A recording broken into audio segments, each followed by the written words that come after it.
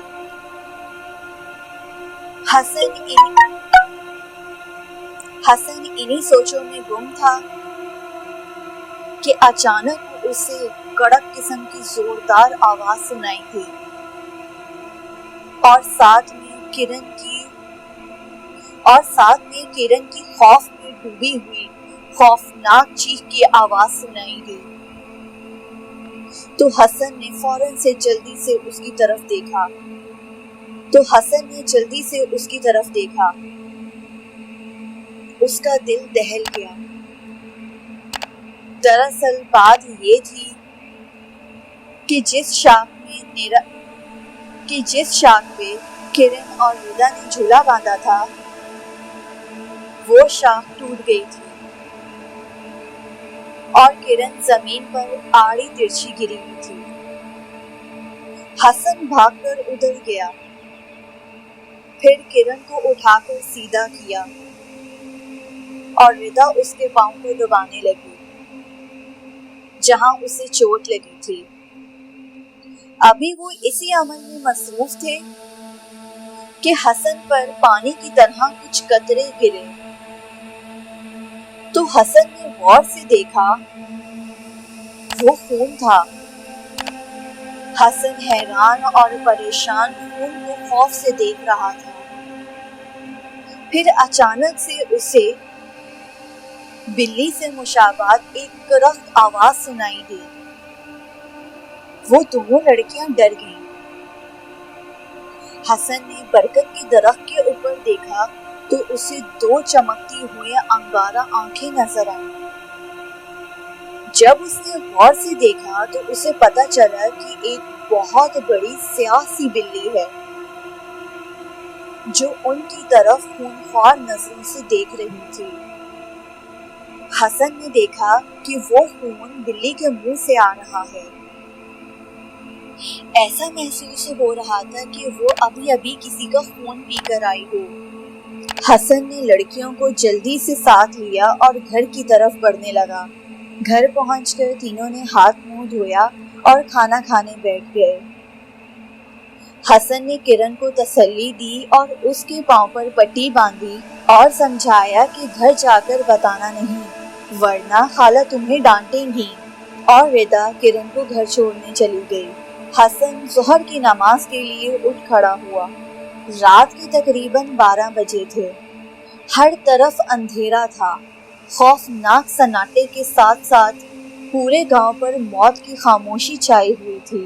اتنے میں موجود ندی کے کنارے برکت کا درخت، جو کہ بہت پرانا اور گھنا درخت تھا، اس سے ایک سایہ نکلا جس کا قد تقریباً 7 فٹ کے قریب چاند کی 14ویں تاریخ تھی، لیکن آج آسمان پر بادل چھائے ہوئے تھے، اس لیے گپ اندھیرا تھا۔ اچانک چاند بادلوں سے نکلا اور پورا گاؤں روشنی سے چمک گیا۔ چاند کی روشنی جب اس خوفناک سائے پر پڑی تو اس نے خوشی سے چیخ ماری، جس سے دوسرے درختوں پر بیٹھے پرندے ایک دم سہم گئے۔ پھر وہ سایہ چلتا ہوا گاؤں میں پہنچ گیا۔ اچانک گلی میں سے اسے کتے نے جا لیا۔ کتا زور زور سے بھونکنے لگا تو اس سائے نے اچانک اپنے ہاتھ بڑھائے اور اس کتے کو پکڑ لیا۔ اس نے کتے کی دونوں ٹانگوں کو پکڑ کر اتنی زور سے کھینچا کہ کتے کے 2 ٹکڑے ہو گئے۔ اس کام سے فارغ ہو کر وہ سایہ کرن کی گھر کی طرف جانے لگا۔ کرن کے گھر کے سامنے پہنچ کر وہ اوپر کو اچھلا اور گھر کے صحن میں کود گیا۔ وہ سایہ ایک عورت کا تھا جس کے لمبے سانپوں جیسے بال کمر تک آ رہے تھے۔ اس کے سامنے والے دونوں دانت باہر کو نکلے ہوئے تھے۔ آنکھوں کی جگہ پر بس 2 گھڑے تھے جن میں سے تیز چنگاریاں نکل رہی تھیں۔ اس کی شکل دیکھ کر یقیناً کسی کمزور انسان کا دل بند ہو سکتا تھا۔ جب وہ گھر میں داخل ہو گئی تو اس نے چاروں طرف نگاہ دوڑائی اور کرن کی چارپائی کی طرف بڑھی۔ اچانک کرن کو اپنے سینے پر دباؤ محسوس ہوا تو اس نے جلدی سے آنکھیں کھول دیں۔ اس نے دیکھا کہ اس کے سینے کے اوپر ایک بھیانک قسم کی عورت چڑھی ہوئی ہے۔ اس کی انگارہ آنکھیں تھیں۔ کرن نے ایک خوفناک چیخ ماری اور بے ہوش ہو گئی۔ گھر والے اس کی چیخ سن کر اس کے پاس آ گئے، لیکن تب تک وہ بے ہوش ہو چکی تھی۔ کرن کی ماں بھاگتی ہوئی حسن کے پاس آئی اور حسن کو سارا ماجرا سنایا۔ حسن جلدی سے ان کے گھر آیا اور اس نے پانی کے چھینٹے کرن کے منہ پر مارے، جس سے اسے ہوش آ گیا۔ حسن نے اس کے گھر والوں کو سمجھایا کہ اب کرن کو آرام کرنے دیں اور صبح پھر اس سے سارا معاملہ پوچھیں گے۔ سارے گھر والے اپنے اپنے بستروں میں چلے گئے، لیکن کرن کی ماں ساری رات کرن کے سرہانے بیٹھی رہی۔ صبح فجر کی نماز پڑھنے کے بعد حسن کرن کے گھر کی طرف روانہ ہو گیا۔ جب وہ کرن کے گھر کے سامنے پہنچا تو اسے حیرت ہوئی کہ کرن کے گھر کے باہر لوگوں کا رش لگا ہوا تھا اور لوگ طرح طرح کی باتیں کر رہے تھے۔ جب حسن گھر کے اندر داخل ہوا تو اس نے ایک ہیبت ناک واقعہ دیکھا۔ اس نے دیکھا کہ کرن کو رسیوں سے باندھا گیا ہے اور کرن خون خوار آواز نکالتے ہوئے اپنے آپ کو چھڑوانے کی کوشش کر رہی ہے۔ حسن جلدی سے کرن کی ماں کے پاس پہنچا اور ان سے پوچھا کہ آخر مسئلہ کیا ہے خالہ؟ تو اس کی ماں پھوٹ پھوٹ کر رونے لگی اور کہنے لگی کہ میری بچی کو کسی کی نظر لگ گئی ہے، اس پر جنات کا سایہ ہو گیا ہے۔ یہ سن کر حسن دھک رہ گیا کہ جس بات کا ڈر تھا وہی ہو گیا، لیکن اب کیا ہو سکتا تھا؟ حسن نے جب کرن کو غور سے دیکھا تو اسے دھچکا لگا۔ کرن کی آنکھیں سرخ انگارہ ہو رہی تھیں، اس کے بال بکھرے ہوئے تھے، گلے سے بلی کے مشابہ آوازیں نکل رہی تھیں۔ حسن سوچوں میں گم تھا کہ اچانک اسے خیال آیا کہ کسی اللہ والے بزرگ سے مدد لینی چاہیے۔ اسے کسی نے بتایا کہ دوسرے گاؤں میں ایک پہنچے ہوئے بزرگ ہیں جو کہ فی سبیل اللہ کام کرتے ہیں۔ حسن اور کرن کا بھائی یہ دونوں جلدی سے دوسرے گاؤں کی طرف روانہ ہو گئے۔ تو جب وہ دوسرے گاؤں پہنچے تو ظہر کی اذان ہو رہی تھی۔ انہوں نے مسجد میں ظہر کی نماز ادا کی اور بزرگ سے ملے۔ بزرگ نے ان کی بڑی آؤ بھگت کی۔ حسن نے آنے کا مدعا بیان کیا جو بزرگ نے غور سے سنا۔ تھوڑی دیر کے بعد بزرگ اپنی عملیات کے کمرے میں لے آئے۔ بزرگ نے انہیں چٹائی پر بٹھایا اور خود جائے نماز پر بیٹھ گئے۔ تھوڑی دیر تک آنکھیں بند کر کے کچھ پڑھتے رہے اور جیسے ہی انہوں نے آنکھیں کھولی تو ان کی آنکھیں بھی سرخ ہو رہی تھیں۔ انہوں نے کہا کہ یہ سب کیا دھرا اس جن زادی کا ہے جو اس درخت پر قبضہ آور تھی۔ ان لڑکیوں نے اس کے آرام میں خلل ڈالا اور وہ ان کی دشمن ہو گئی۔ ایک لڑکی کو تو وہ شکار بنا گئی، لیکن دوسری لڑکی کے گلے میں تعویذ تھا، اس لیے وہ بچ گئی۔ اب ہمیں جلدی سے وہاں جانا چاہیے تاکہ میں اپنا کام کر سکوں۔ وہ دونوں بزرگ کو لے کر گھر پہنچے تو بزرگ نے لڑکی کو کمرے میں بند کر دیا اور گھر والوں سے کہا کہ جب تک میں نہ کہوں دروازہ نہ کھولنا، اور خود بھی کمرے میں رہے۔ کمرے میں پہنچ کر قرآن آیات پڑھتے ہوئے لڑکی کا ہاتھ پکڑ کر اس کی چھوٹی انگلی پکڑ لی اور مزید زور زور سے قرآن آیات پڑھنے لگے۔ چند منٹ ہی گزرے تھے کہ لڑکی چیخنے چلانے لگی، لیکن بزرگ نے اس کی انگلی نہ چھوڑی تو وہ زور زور سے رونے لگی اور کہنے لگی، جس برکت کے درخت پہ ان لوگوں نے جھولا ڈالا تھا میں اس میں آرام کر رہی تھی، وہ میرا گھر ہے۔ تیز جھولا جھولنے کی وجہ سے شاخ ٹوٹ گئی اور وہی ٹوٹی ہوئی شاخ میرے منہ پر لگ گئی، جس کی وجہ سے میرا منہ زخمی ہو گیا۔ بزرگ کہنے لگے، یہ تو بچیاں ہیں، انہیں معلوم نہیں تھا۔ اگر تم وعدہ کرتی ہو ان کو چھوڑ کر جانے کا کہ تم کبھی تنگ نہیں کرو گی تو میں تمہیں کوئی نقصان نہیں پہنچاؤں گا۔